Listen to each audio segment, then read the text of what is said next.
living with my ruthless ex-husband. Prologed Gary. Gary, I want a divorce and I was left dumbfounded. I was just asking him about the text, and wasn't expecting him to divorce me. I still can't find my voice to answer him and I don't know what went wrong in our marriage. Why? So, you can be with your mistress, I sarcastically told him. I don't have a mistress, he shouted back at me. I'm so fed up with your continuous nagging and paranoia. I can't take this anymore. Let's have a divorce. I'll prepare the papers first thing in the morning. Tears started to roll down my cheeks. My voice cracked when I finally spoke. Is she that important to you? My God, Margaret. How many times do I have to tell you that nothing is going on between us? She's just a colleague. Stop being paranoid. I don't believe you. Now, you're telling me that nothing is going on between the two of you? I wasn't born yesterday, Lucas. Stop making a fool out of me. I started throwing punches at him, but he's much taller than me and way bigger. He quickly subdued my punches, and now holding both of my hands. Stop this, Gary, he softly said. Stop making this hard for both of us. It's not working anymore. This constant fight and you, doubting me are eating up all the energy in my body. Let's give ourselves a rest, he said while slowly putting down my hand. I don't know if he is right. I suppose this is really what's best for us. I loved him with all my heart, and all my insecurities, doubts, and fear of losing him are taking a toll on me. I loved him so much that I always thought that I wouldn't be enough for him, that he will jump to any woman if he given a chance. Why not?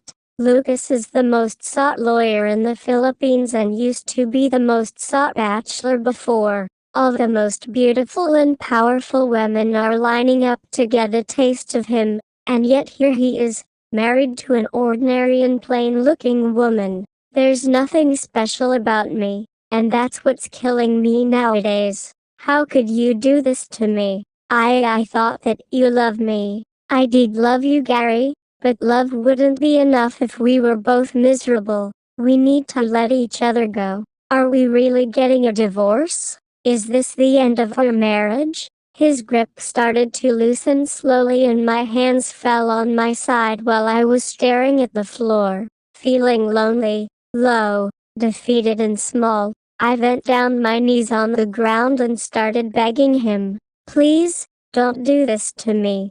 Please don't leave me. I begged you. He quickly straddles towards me and scoops, so I can be back on my feet. Stop it, Gary. Begging won't change anything. You shouldn't beg. At least have some respect for yourself. He wasn't shouting, and I didn't hear any traces of insult from his words, but I felt small at the moment. I never begged in my entire life except for today. After that incident, he left for the night.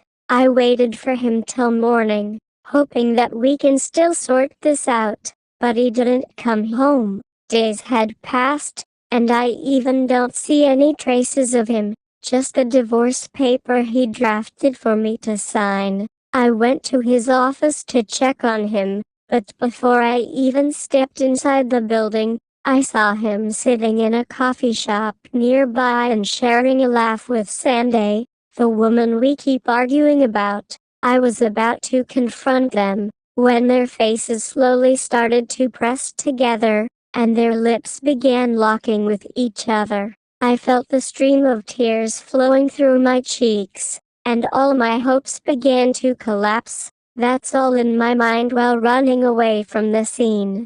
Chapter 1. Gary. Inang, where would I put this? I asked Inang Mercy, the owner of the flower and pottery shop where I was working. Just put it beside the sunflowers, Gary. I smiled at her and walked towards where the line of potted sunflowers was located. I put down the pots that I was carrying beside the sunflowers. These are the pots that I just made from the pottery shop. After the divorce, I went back to my hometown in Igig, Kagan. I didn't know where to start before then. I was at a loss. I don't have any family to run to and no place to go. I decided to go back to where my parents met and had me. I've been astray for a couple of days when I arrived here in Kagan, with just a couple of bills in my pocket. I tried to look for a job while looking for a place to stay,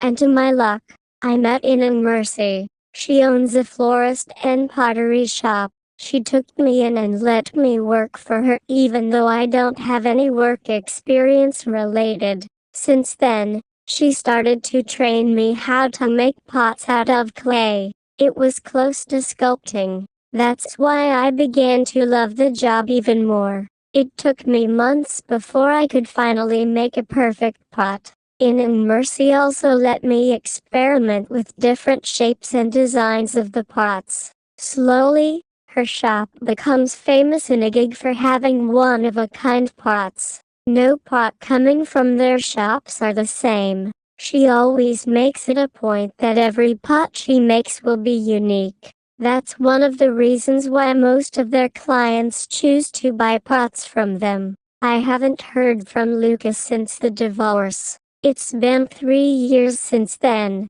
All I know is that his company started to grow big internationally. There are several times that I saw him in a magazine, but I didn't bother to read what it said. I don't care about him anymore. Mercy managed the shop alone, but she has a couple of staff, including me. There's Alberto, 35 years old middle-aged man, who drives the delivery truck and the one who manages the delivery of our products. There's also Ray, the same age as me, who makes all the regular pots while I'm the one responsible for all the customized and unique pots. We also have Elsa, who serves as our cashier. All of them go home to their respective houses after their shift. I was the only one who left with Mercy. Mercy has 2 children, and both of them are now living in Canada and work there as nurses. They are both married now and have their family of their own. All of them are currently staying in Canada. They were hesitant at first when they found out that Mercy is letting me stay at her house. Who wouldn't be? I am just a stranger that came out from nowhere and suddenly staying to their mom's house. Obviously they have all the right to doubt me. According to her, she felt something different towards me. That is why she didn't hesitate to take me in and let me stay with her. Since then, I always pour my heart out in all the work that she'll give. Later on, her children finally agreed to let me stay with Mercy, and soon enough, her children felt comfortable with the idea of me living with their mother. It was actually a convenience since there will be someone to look after their mother. Mercy is not getting any younger. That's why her children wanted her to close the shop, so she can join them in Canada. But Mercy didn't want to leave the shop. This is the only thing that reminds her of her late husband. Aren't you tired, Gary? That was a heavy lifting you did back there, said, referring to the pots that I carry out from the workshop. That was nothing. I'm stronger than I look like, I jokingly said to her. They say that it might be difficult for you to bear a child if you always lift heavy objects. It was one of the urban myths that people from the province used to believe. Why would I think about having a child when I don't even have a boyfriend? Speaking of boyfriend, Arnaldo is asking about you the last time. Why don't I give him your number? She said while her eyebrows are wiggling and she's smiling, clearly enjoying teasing me. Arnaldo is the son of our mayor here in Igig. He used to pick up the pots and flowers that her mother ordered from us. He's good looking and clearly came from a well-off family, but I already had enough of dating a rich man. I even married one. And look how it turns out. I don't have time for boys. Who knows if Arnoldo already has a girlfriend? And besides, he's not my type. I told her while I continued watering the plants that were displayed in our shop. Then, what's your type? She suddenly heard a familiar baritone voice coming from behind. Nah, it can't be. Maybe it's my mind playing a trick on me. Oh my, what a handsome man you are. Are you here to pick a flower for your wife? I heard in Mercy talking to the man behind me. I froze at my spot. I can't even turn around. I'm afraid of what I might done if I saw his face. No, ma'am, I'm here to talk to my ex-wife, he answered. Ex-wife? I think you got the wrong place. In Mercy told him. I'm not, ma'am, right, Margaret? I closed my eyes for a while and took a deep breath before turning my head. I almost gasped for air when I finally saw his handsome face. His face didn't even change a bit. His thick, perfectly shaped eyebrows and dark green eyes can still set my body on fire. Flashes of memories come rushing down my mind. How he touches me in every part of my body and how his kisses trail down to every inch of my being. Stop the nonsense, Gary. Get a grip. What are you doing here? I coldly asked him when I finally faced him. We need to talk, he said coldly. I think we have nothing to talk about. You may take your leave. I rolled my eyes at him and tried to walk past him when he suddenly grabbed my arm. What's happening here? In Mercy asked with a wrinkle in her forehead. I'll take care of this, don't worry, I assured her before grabbing Lucas' hand and dragging him to the corner, away from the questioning eyes of Mercy and other staff. What the FCK are you doing here? I snapped at him when we finally reached the corner of the shop, meters away from them. I need you to go back to my house, he said without even blinking. Are you f***ing kidding me? Do you think I will gladly follow you back just because you said so? You got it, he proudly answered. And here I thought you're the smartest man I ever met. I gave him a fake smile. I saw how his face started to get dark. I know he's not used to not getting what he wanted. I maintained my fake smile to agitate him even more. Stop that, or I will rip that fake smile out of your face, he said while gritting his teeth. I just rolled my eyes at him and removed my fake smile. I think we're done talking. You can leave now, I told him, maintaining my straight face. I don't think you fully understand what I came here for, he coldly said before grabbing my hand and started pulling me towards his car. I tried to snatch back my arms from his grip, but he's too strong for me. Where are you taking me? I shouted at him. Somewhere private, he blandly said. I don't want to go with you, I shouted back at him while I tried to remove my arms from his grip. We are close to his car when Cuiaberto and Ray started to come in between. I think the woman clearly says she doesn't want to come with you, Cuiaberto said. I don't think I need to explain to any one of you, he arrogantly said. He then continues to walk towards his car while he is still holding my arm. We won't let you take her away. We're not even sure if Gary really knows you or if you are what you are claiming to be, Ray insisted. Gary is my wife, and this is a family matter. I'm not your wife. Let me go. Oh really? He let go of my arms for a while to pick up something from his pocket. I used that moment to get away from him. I quickly hid behind Cuiaberto and Ray, hoping that they can protect me from Lucas. I don't know what suddenly got to him and why he wants to talk to me. He didn't even bother calling me or messaging me after the divorce. And now, he suddenly come uninvited and wanted me to go back to his house? Never. He finally got what he was looking for in his pocket. He fetched a little piece of paper from his wallet and showed it to Cuiaberto and Ray. My eyes widened when I saw what it was. It was a wallet-sized picture of our wedding photo. Why does he even have our wedding in his wallet? Are we okay now? Can I talk to Gary now? He calmly said. Cuiaberto and Ray looked at each other for a while, contemplating of what to do next. They both gave a quick glance towards me before looking at Lucas. You may be her husband, but Gary said she doesn't want to come with you. They position themselves as if they're ready to fight. Lucas is clearly losing his patience and is now frustrated by the situation. I'm quite glad that these two men are ready to fight for me. I looked at Lucas, and he's staring directly at me before saying something. You really want to do this, Gary? He warned. He then started to remove his suit and loosen his tie. Oh, crap.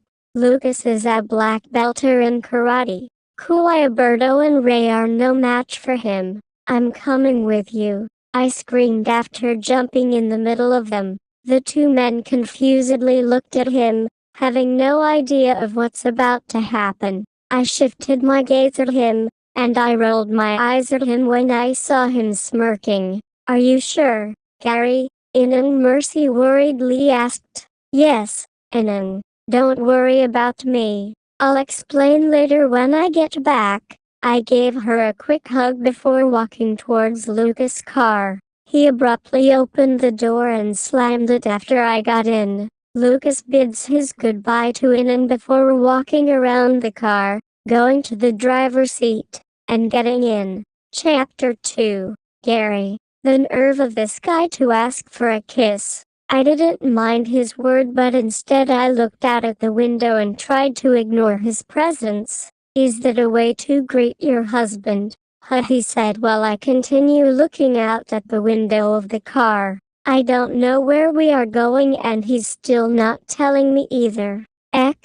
Lucas. Ex-husband, I corrected him. All right, ex-husband it is, he teasingly answered. I don't know what's with him and why he's acting like this all of a sudden. Where are we going? I asked him, completely ignoring his last word. I'm staying at a small hotel nearby. That's the most decent hotel I can find around here. Why are we going to your hotel? I know a decent coffee shop in the next town. We can stop there and talk.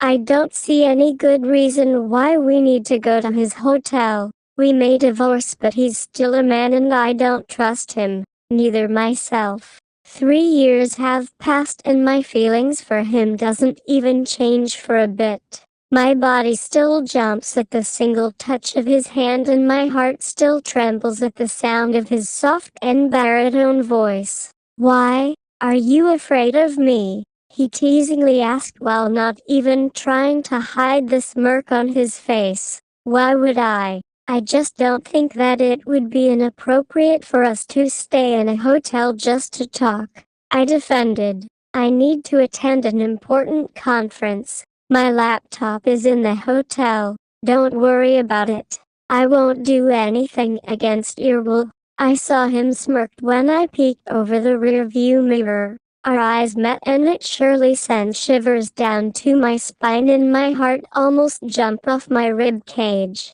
I quickly shifted my gaze back to the window and never tried to look his way again. Few minutes later, we finally arrived at the only decent hotel around the area. It was located at the town proper, 30 minutes away from where I was staying. I didn't wait for him to open the door for me like he always did when we are still together. I'm not expecting anything from him. He grabbed my hand while leading the way inside the hotel. I'm not comfortable with the hotel staff staring at me like I did something horrible. I tried to snatch back my hand from him, but the more I resisted, the more he tightened his grip. When I didn't succeed in removing my hand from his grip, I just bowed my head and tried to hide it. so no one would recognize me. "What are you doing?" he asked while frowning when we finally stopped in front of the elevator. "Stop talking and start walking, will you? I need to get this over before anyone sees me. Gossips in this town spreads like a wildfire. I don't want people talking about me," I told him while I'm still trying to bow down my head as low as possible. "You don't have to worry about that. You might not be staying here any longer," he said while shrugging his shoulder. What are you talking about?" I asked surprisingly and was about to bombard him with another question when the elevator finally arrived and he suddenly pulled me inside. He didn't bother answering me and just continued to ignore me. "Lucas, I'm asking you. Patience, hun. Patience," he said after cutting me off. "Patience, your face," I told him, then abruptly pulled my hand from him, which took him by surprise. That's why I easily took back my hand from his grip. I rolled my eyes at him when I saw him smirking. Moment of silence wraps the whole elevator, and it's the most agonizing minutes of my entire life. Being confined in a small space with him doesn't do me any good. He led the way to the rightmost part of the hallway where his room was supposedly located. He took out his key card from his pocket and opened the door wide before letting me in first. He even gestured a courtesy for me that just earned an eye rolling from me. "Nana Grace is coming back to Manila," he started. I quickly turned my face at him with a wrinkle on my forehead. "And what does it have to do with me?" "She still doesn't know that we already got divorced," he explained. "Nana Grace is Lucas' grandmother. She's her witness when we got married in the UK, where she's currently staying. She's a self-proclaimed Lucas Gary shipper. She rooted for us since the beginning. It has been 3 years, Lucas, and you don't have time to tell her." I was busy and it completely lost my mind to inform her about us. "You're busy with what?"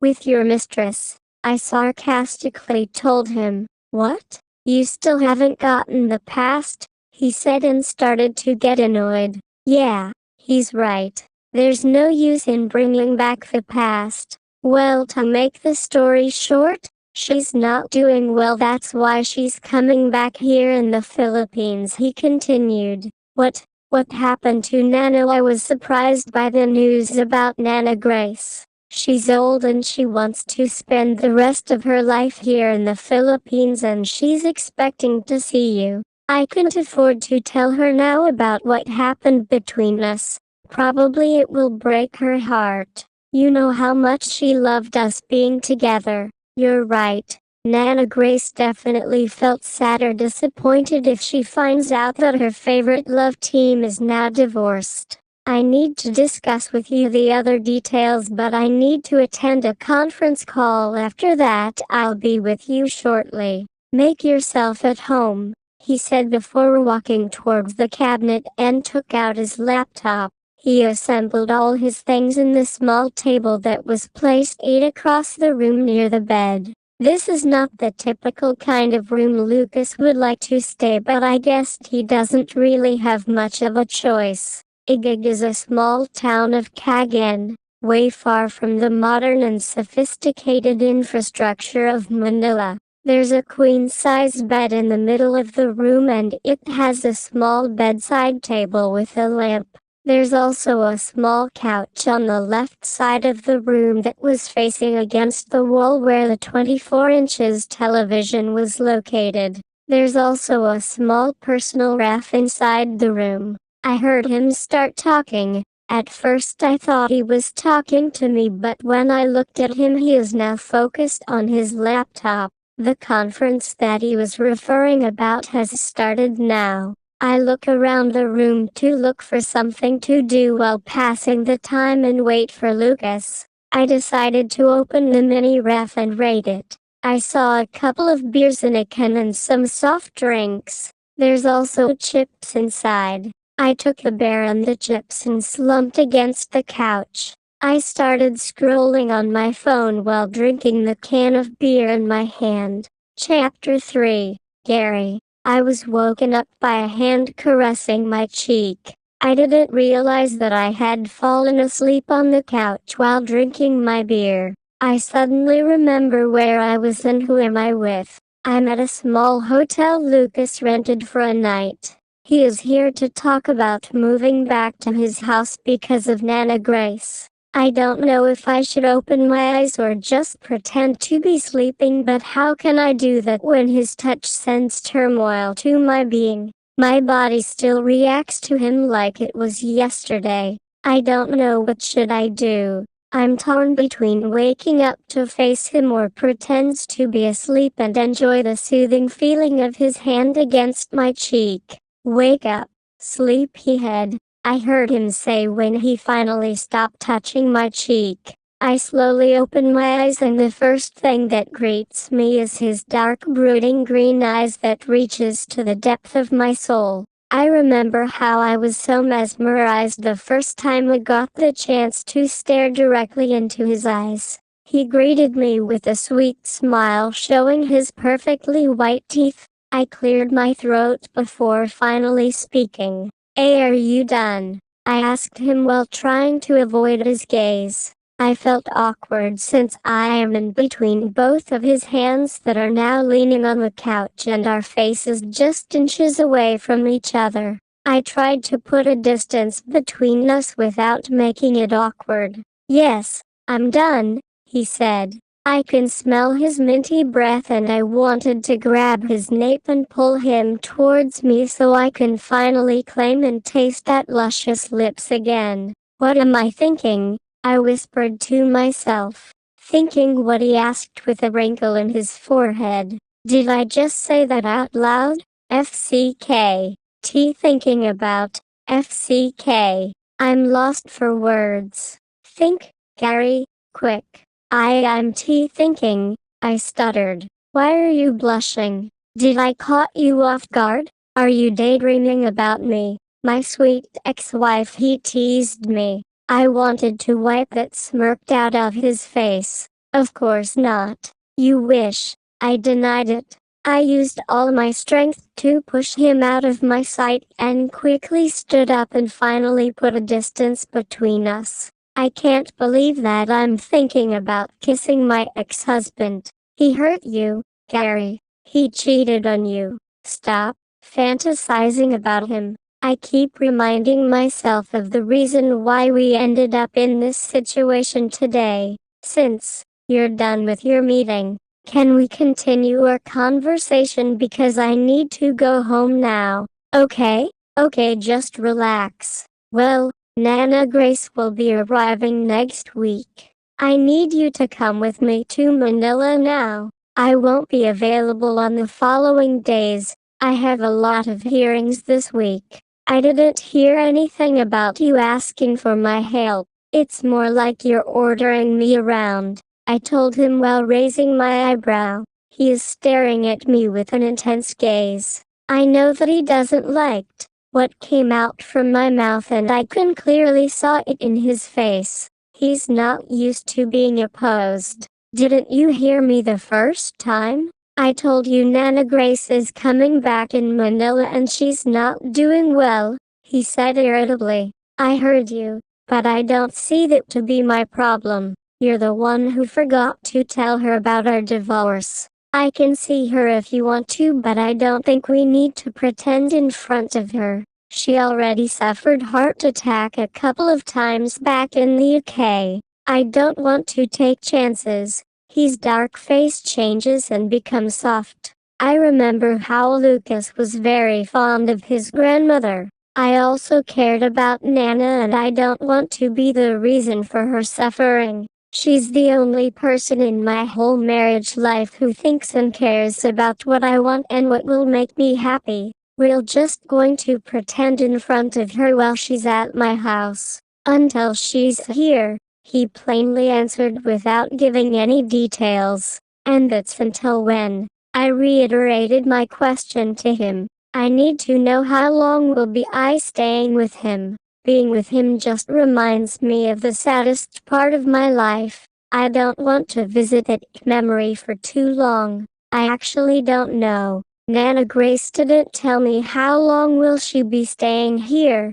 he answered. I already have a life here, Lucas. You can't expect me to drop everything just because you asked me to. Don't get me wrong. I love Nana Grace and I would never try anything that will hurt her, but we can't pretend forever. I think the news of Nana Grace not doing well put a toll on him. He's not the kind of person who goes into something without a concrete plan. I think this decision of him is impulsive and out of the blue. Did you really think this through, Lucas? I asked him. He took a deep breath before he slowly sat on the couch where I was sleeping a while ago. He slumped his back on the couch, closed his eyes and leaned his head towards the backrest while massaging his temple. Now that I can freely look at him, I can see how tired he is. Unlike what I first thought when I see him, I can clearly see now that he quite aged a bit. He looked overworked. You're right. I'm sorry. I haven't really thought this through. It was rude of me of just involve you in my personal problem, he said while his eyes are still closed and continued massaging his temple. I need to know every single thing about your plan before I decide if I want to help you or not, I calmly said. I don't know, but I felt some pity towards him. I know how much he loves his grandmother and I'm sure that this is not easy for him. I don't want to shock Nana with the news of our divorce. I'm planning on taking care of her health while she's here. I'll have Magnus to personally take care of her while she's here. When she recovers, I'll tell her about our divorce, he explained. How many months? I asked him. I don't like the idea of living with him again, but Nana Grace is also close to my heart and I don't want to be the reason why she's going to be ill. What? That's too long. Let's say 3 months, I insisted. Why? Are you afraid to be with me in one roof? Don't tell me that you still have feelings for me, he teased me. In your dreams, Lucas. I just don't think I can live with you that long. I'm giving you 3 months to tell Nana about our divorce, I firmly told him. Don't worry, I don't think I could also live with you that long, he said upon raising his head from the couch and looking me directly in the eye. I shouldn't be feeling disappointed with his statement, but I can't help it. It's already clear since the beginning that none of us wanted this to happen, but we both care about Nana Grace's health. That's why I'm considering what he's offering. I brushed off the sudden pang in my heart because of what he said and tried to focus my attention on what would be our setup. How do you propose our setup would be? I curiously asked him. As I said, we'll be pretending to be a happily married couple in front of Nana, but other than that we wouldn't meddle in anyone's business, he started.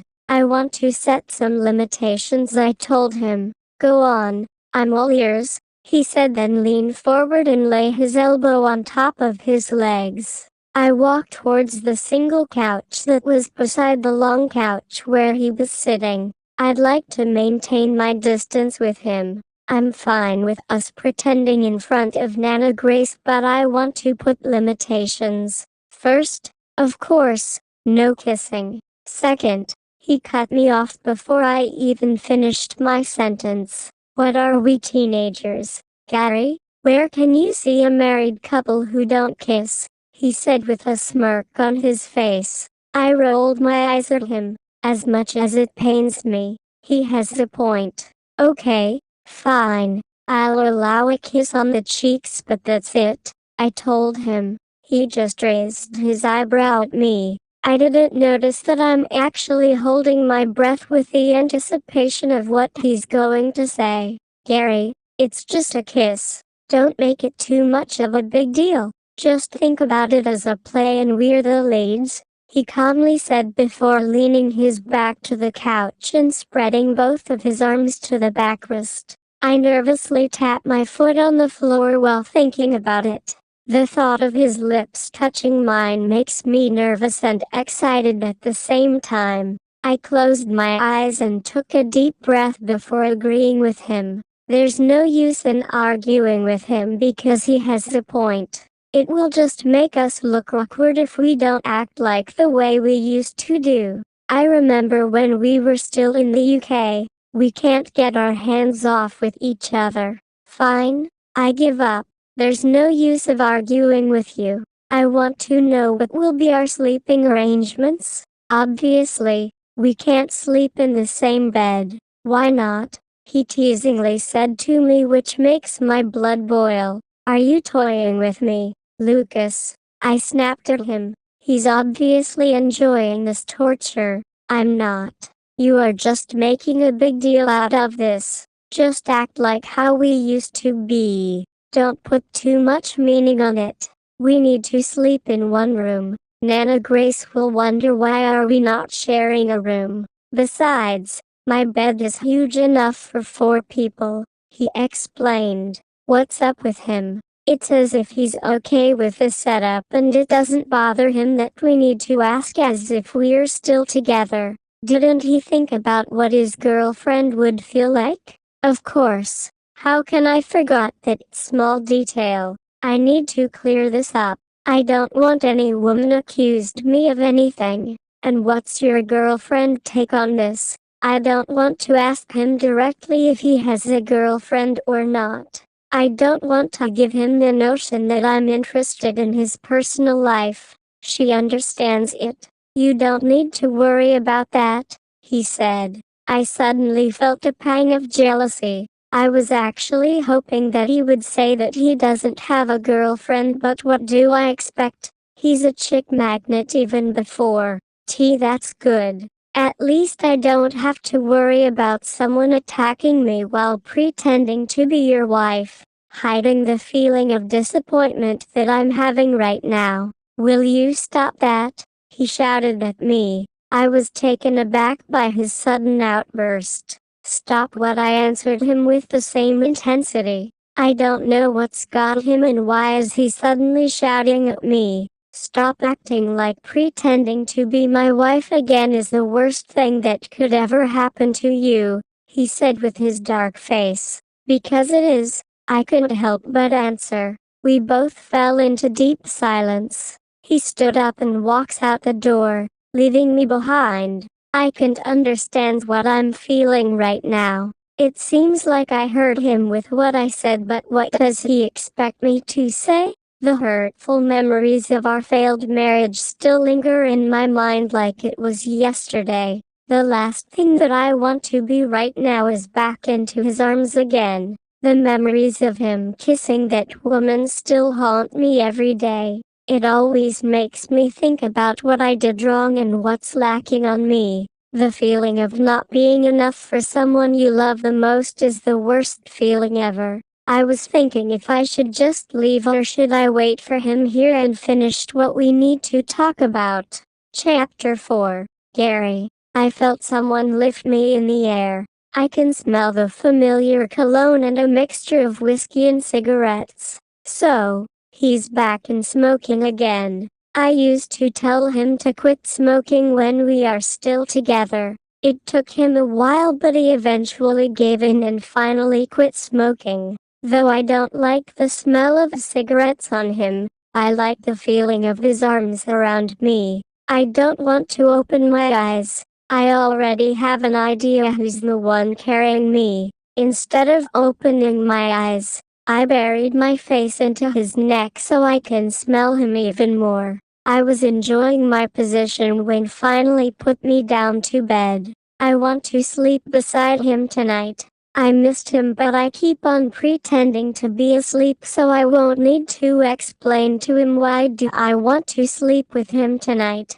I wanted to protest when I felt him removing my arms that were wrapped around his neck so he could completely lay me down on the bed. I thought he was going to leave and rent another room since he let me lay down here, but I never heard the door opened, indicating that he didn't go out. Few more seconds later, I heard the sound of the door opening. I felt a sudden feeling of disappointment thinking that he can't even be with me in the same room, but all of that vanished when I heard the gushing water coming from the shower. I'm so tempted to open my eyes and take a peek, but I was afraid that I would be caught and make me leave. I don't know why do I like to stay with him tonight.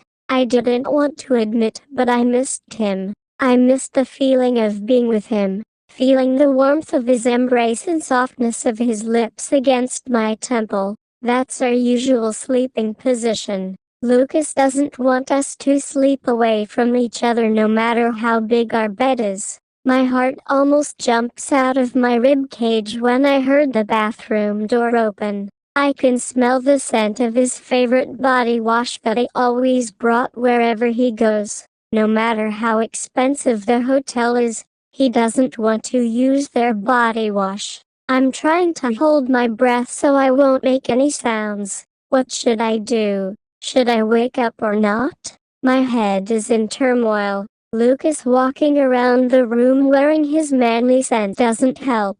I'm trying to keep my calm so I won't make any movement or sound. I felt the other side of the bed sank in, and it was followed by the familiar scent of his body wash. "You can breathe now," I heard him say. I quickly opened my eyes and get up. I looked at him and squinted my eyes. I don't really know why I'm pissed at him, but it was more like I'm pissed with myself for wanting to be with him tonight while I keep on insisting that I want nothing to do with him. He just chuckled. He lay on his side and put his hand to support his head. What he said in between his laugh, "You knew and I didn't even say anything." I snapped at him before getting the pillow and smashed it on his face. He just continued laughing while I keep on hitting him with the pillow. He tried to ward off every beat I gave him, but I won't let him stand a chance. "You're trying your best not to make a move.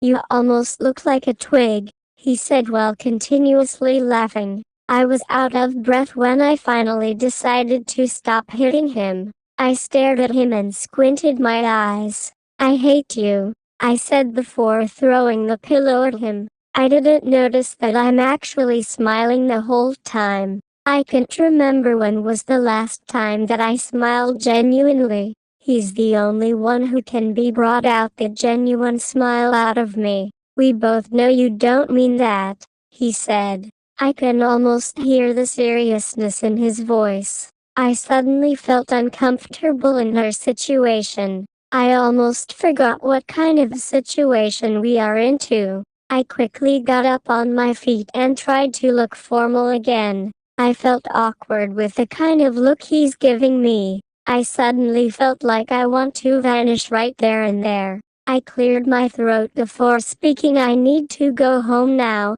I told him so I can change the topic. "It's late now. You can spend the night here. I'll bring you home tomorrow first thing in the morning," he said with his serious face, away from his cheerful face a while ago. "I need to go home now," I insist. "Why? Are you meeting with the Arnaldo guy?" He sounded jealous. "What? Of course not. I'm just worrying about Ina Mercy. She would definitely looking for me if I won't go home tonight," I explained to him. "I don't want to get the wrong idea that I already have someone. Just call her," he calmly said. "My phone doesn't have a load," I almost whispered. I heard him let out a loud sigh before he gets up on his bed and reach for the drawer. He takes his phone from there and walked towards me and handed me his phone. I gulped when I saw his shirtless body. He's wearing nothing but a boxer. My eyes widened when I saw the large bulge in between his pants. Staring is rude, Gary. He caught my attention while waving his phone in front of me. "I am not," I stuttered before grabbing the phone from his hand. I turned my face around so I won't be seeing his delectable body. "Shame on you, Gary. Stop fantasizing about your ex-husband." I quickly copied Ina Mercy's number from my phone and started dialing it. After a while, Mercy finally answered the phone. It took a while before I could finally calm her down. I explained to her about the situation and that I'm fine. She wanted to let someone fetch me if I want to, but I refuse. I just assure her that I am fine and that I will be going home first thing in the morning. When she finally agreed, I bid my goodbye and turned off the call. I took a deep breath before turning around and faced Lucas. You shouldn't be wearing that when another person is sharing a room with you, I told him while crossing my hand in front of my chest. I even raised my eyebrow so he can see how pissed I am. You know I can't sleep with clothes on. Of all people, you should be the one who knows how I actually sleep at night. He smirked. Yes, I remember how he likes to sleep naked. He is actually being considerate now for wearing boxers. I let out a loud sigh. Okay, fine. Just don't walk around naked while I am here, will you? He's obviously enjoying this. He's having pleasure torturing me. Where should I sleep? I asked him. Here, he said while tapping the side next to him. Not gonna happen. I refused. Why? You don't seem to have any problem pretending to be asleep beside me moments ago. He teased me. I'm not pretending. I'm really asleep. I insisted. I would never admit to him that I'm actually pretending moments ago so I could freely sleep beside him. That was just a moment of weakness. Oh really? Then maybe you're just dreaming when you sniff and buried your face on my neck when I carry you to bed. He's now back on his feet and walking slowly towards me. Every step he makes towards me makes my heart beat louder. I can see his muscular body slowly taking every space between us. I tried to run away from him, but he immediately grabbed my arms and imprisoned me around his arms. Why would I want to smell you? The sense of whiskey and cigarettes on your body disgusts me, I told him, denying his allegations. Really? How did you know? He looked at me with doubts. I can smell it from here, I said, still trying to conceal what I did a while ago. Is that so? I already took a bath, Gary. Well, you still stink. Maybe you should change your body wash. We both know why I loved this body wash, right, Gary? He said while smiling, clearly enjoying the awkwardness that I am feeling right now. I used to complain about the smell of cigarettes and alcohol in his body when we are still together. He bought the most expensive body wash that will wash away the unwanted scent on his body. It's too late when I realized that I already gave away myself. I stuttered. I don't know how to get out of this. Okay fine. You're saying something, Gary, he teasingly said. Fine what? Gary, he continued, prompting me on admitting my little escapade. His arms are still wrapped around me and I'm starting to get uncomfortable on how our skins touch. The warmth of his body sends thousands of emotions throughout my body. I just look away and tried not to speak again. The words that are coming out of my mouth don't do me any good. I missed you, I heard him whispered. I shifted my gaze back at him and looked him directly in the eye. I can see loneliness in his eyes. I closed my eyes when he started caressing my cheeks. I leaned my face towards his hands so I can fully feel the warmth of his touch. When I decided to open my eyes, I gasped when I was greeted by his handsome face. Our faces are now inches away from each other. I don't know what got into me, but I suddenly felt the urge to kiss him. I didn't protest when I felt his hand on my cheek, went down to my nape and grabbed it, then immediately claimed my lips. I welcomed his mouth into mine. All the emotions that were built inside me all these years suddenly burst out. I never wanted to leave him, but he doesn't give me any choice. I missed his kisses. I missed his touch and every part of him. A part of me wants him back, but the other part is afraid of what might happen. His other hand went down to my waist and grabbed it so he can press his body more into mine. I moaned when I felt his tongue went inside my mouth. He then slowly took a step, leisurely guiding me towards the bed. I willingly followed his every move. The next thing I knew, I felt the soft bed against my back. He's still torridly kissing me. His hands are now starting to roam around my body. I felt his other hand slowly traveling to my breast. I moaned in pleasure when I felt his hand squeezed my right breast. His lips are now starting to travel down to neck to my ears. I was enjoying the warmth of his kisses against my skin when his phone that was still in my hand rings. I was planning to ignore it and put it on the bedside table, but I remember that it might be an important call since it was already past midnight. Lucas. I called him, but instead of answering he just put his lips into mine to shut me up.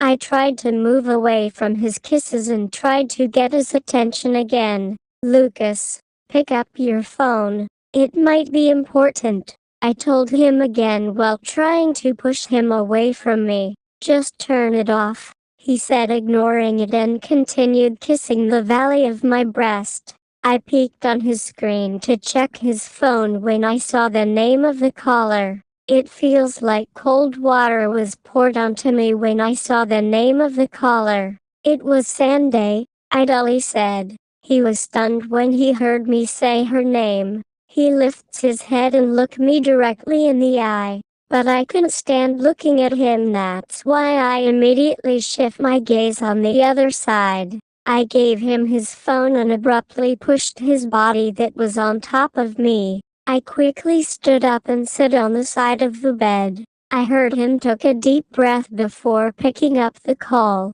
I don't want to hear what are they going to talk about, that's why I decided to go to the bathroom. I briskly closed the door when I finally get inside. Streams of tears started to flow down my cheeks the moment I locked the bathroom door. I tried my best not to make any sound. I don't want him to know that I'm still hurting. Moments later, when I heard a knock on the door. Gary, are you okay? I heard him ask.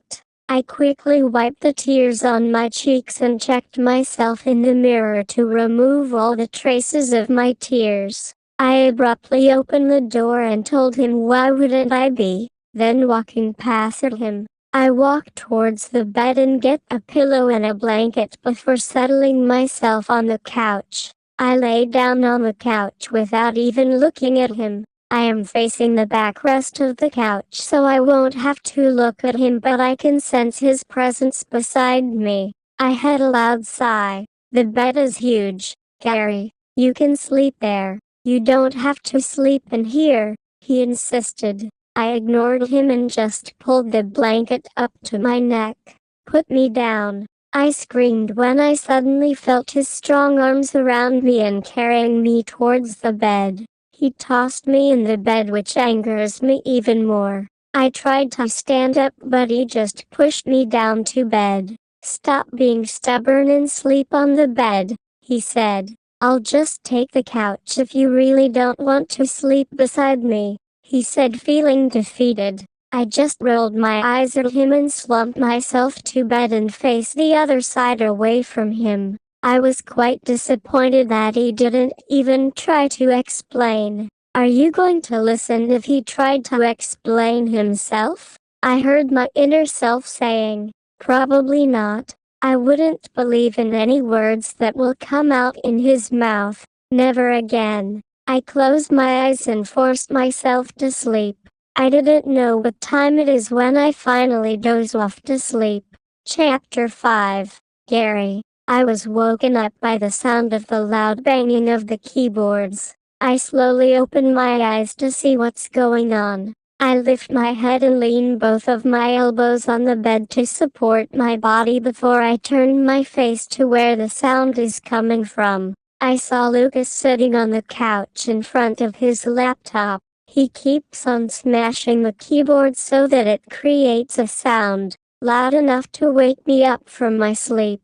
He lifted his gaze from the monitor, then looked at my direction. I almost burst into laughter when I saw him frowning while looking at me. From the look of it, I think he didn't get any sleep last night. Why wouldn't he be? He's not used to sleeping on the couch. I reached for my phone that was over the bedside table and looked at the time. It was only 7 o'clock in the morning. Good morning, I teased him. He's obviously in the bad mood. I suppressed my smile so he wouldn't notice that I'm enjoying his discomfort. I forgot what happened last night for a while. I decided not to be affected by that. We're not together anymore. He can be with anyone he wanted to be. Don't start with me, Gary, he said while still frowning, looking at me. What did I do? I innocently asked him. You know what you did, Gary, he grumpily said. I'm not the one who insists that I should take the bed. Remember, I teased him even more. I bit my lips to suppress my laugh when I saw the dark circles under his eyes. He clearly didn't sleep a wink last night. There's a pack of cigarettes beside him, but I don't see any ashtrays or cigarettes butts around him. He saw me looking at his cigarettes. That's why he quickly got it and put it in his jacket that was over the single couch beside him. Get up, let's have some breakfast downstairs before I bring you home, he said. Why don't we just grab some breakfast along the way? I asked him. Can't wait to ditch me, he said, and he's clearly annoyed by what I suggested. It's nothing like that, okay? I'm thinking that maybe you're busy and we can save more time if we just grab the food along the way, I explained. I don't want to be more inconvenience to you. Besides, you don't have to bring me home. I could just take a jeep or bus from here, I insisted. We haven't settled everything about our setup, so we need to finish everything today before I bring you home so you can get your things done, he said ruggedly. Wait, no one says about leaving today. I was confused. I already told you that I have a lot of things to do and that I need to go back to Manila as soon as possible. No one asked you to wait for me. I'm also starting to get annoyed. I don't like him bossing me around like he used to. Gary, will you please stop being stubborn and do what I ask you to do? He can't help himself but shout because of frustration, like what I did when we were still together. No, thanks, I scowled at him. I would rather stay here in the province than going back to the way I was before. Now, if you don't want to stay here for a couple of days, it's up to you, but I will be the one to decide when I'm going to leave this place. I was out of breath when I finally finished talking. He was dumbfounded by my sudden outburst. I know he's not expecting to hear that from me, but his constant arrogance and bossiness reminds me of how I lived my life when we were still together. I just need to make sure that you will be coming with me. Nana Grace will arrive next week and I need to settle all my schedules before that because she requested our presence for the whole week. I need to finish all my work before she arrives, he calmly explained. I will go with you, okay? I just need time to settle my things here and I need to let In and Mercy know about it, I said before letting out a loud sigh. Those people have been nothing but good to me. I can't just leave them without explaining everything. Besides, I still have a lot of pending pots to make. I need to finish that before I leave, I explained. So, you make pots? Didn't know you have such a talent in pottery. His wry face is now gone and was replaced with a proud face. I suddenly felt awkward. I'm not used to him praising me. Of course, he didn't know. He didn't even pay attention to my likings when I was his wife. I am going to take a shower now, I said, trying to avoid the topic.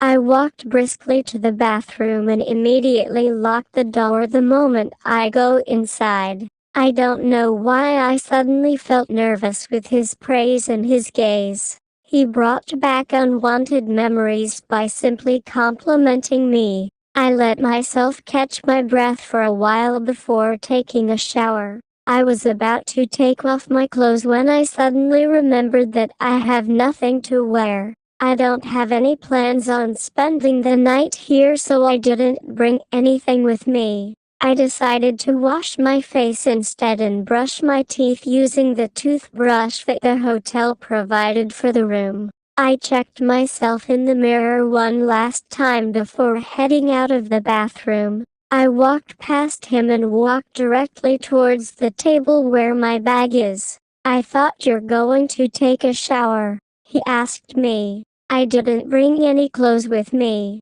I'll just take a shower when I get home, I answered without even looking at his direction. Look at the cabinet. There are some clothes for you there. Get it and take a shower, he said without even lifting his head from his computer. I looked at him with a frown. I was wondering if I heard him right. I walked towards the only cabinet that was in there and slowly opened it. There were a couple of clothes on top of the drawer divider that was neatly folded. I picked it up and checked it. There's a pair of underwear, a shirt, and jeans. I looked at him confusedly before speaking. Where and when did you get it? I curiously asked him. I had someone buy it. Stop asking too many questions and just take a shower. We'll be leaving in an hour. We're going to grab some food along the way like you said, he said, dismissing the topic. I was planning to ask more questions, but I decided to zip my mouth when I saw him glaring at me. Okay, fine, I said to myself, then I rolled my eyes at him. I brought the clothes inside the bathroom. I don't have any plans on displaying myself in front of my ex-husband. After an hour, we left the hotel and headed our way back home. We stopped at a small cafeteria to have our breakfast. It wasn't as luxurious as what he used to go to, but it was the most decent cafe around the area. I ordered a chicxalog, derived from the word chicken, sinangag, and itlog. It's a combination of fried chicken, fried rice, and egg. On the other hand, Lucas ordered tapsilog. It's a combination of fried tapa, a cured beef meat similar to beef jerky, fried rice, and egg. Those are popular breakfast meals in the Philippines. He ordered 2 brewed coffee. He didn't bother asking me what's my coffee, but I guess he knows that I like my coffee black. We started eating when he suddenly opened up the topic of our supposed setup when we go back to his house. As I said, I won't be sharing a room with you, I insisted. How can I explain to Nana why we are not sharing a bed? He asked me. Well, it's your idea. You should be the one to think about it. Fine. I'll see what I can do. You can stay in my room. In that way at least Nana will still think that we are staying in the same room. I'll just sleep in my office, he said. That will do. I was satisfied with his proposition. We continued eating together, silently. He keeps on checking his phone while eating like he always did. I always hate it when he keeps on thinking about his job while eating. Your empire won't collapse if you leave it for 30 minutes, you know, I uttered without looking at him. I can feel his gaze towards me as if he can't believe what's coming out of my mouth. I tried to ignore it, but he didn't stop staring at me. I decided to lift my head and look at him. What did you say? He asked as if he was making sure if he heard me right. I said, stop looking at your phone and eat properly. Your company won't lose money if you let it be for just 30 minutes to eat, I bravely told him. I always dreamed of saying this to his face the last time that we are still together, but I'm afraid that I might agitate him and won't like to hear my opinion. But now, I don't really care about what he thinks of me. These past 3 years, I learned that you won't gain anything if you don't speak for yourself. He tried to open his mouth and was about to say something, but he decided not to. He let out a loud sigh before placing his phone back in his pocket and continued eating without interruption. I somehow felt victory with that conversation. There were a few moments that I will catch him giving me a glimpse, but quickly shifted his gaze whenever I try to look at him. "How's the food?" I asked him, trying to make a conversation with him. "I just realized that this is our first decent meal after the divorce. It's surprisingly good," he said while nodding his head. "See, you can appreciate the food when you are paying even more attention to it." "Yeah, I thought so too," he said while looking directly at me. I can sense something in his gaze. I suddenly felt uncomfortable. His intense gaze is sending thousands of volts throughout my body. I felt like we're the only people in that area and that the world belongs to us. I can't help but go back to the memories of how happy we are before, how we enjoyed a simple breakfast without thinking of anybody other than us, how we consistently tell each other how we love one another and how we are looking forward to spending the rest of our lives together. I felt a sudden pain in my heart whenever I think about all those things and how hurtful the experience was. I hated that he could do so much with me by just giving me an intense gaze. That's how he always affects me. I was unable to cope with his gaze. That's why I decided to nod my head down and look at my plate, then continue eating my food. I heard him let out a loud sigh before grabbing his utensils and continue eating his food. "How have you been?" "I'm fine. I'm doing good with in Mercy's shop. I learned a lot from her," I answered without lifting my head. I remained my gaze on my plate to avoid looking at his mesmerizing eyes. "I see. Are you happy?" I was stunned for a moment and suddenly forgot how to answer his question.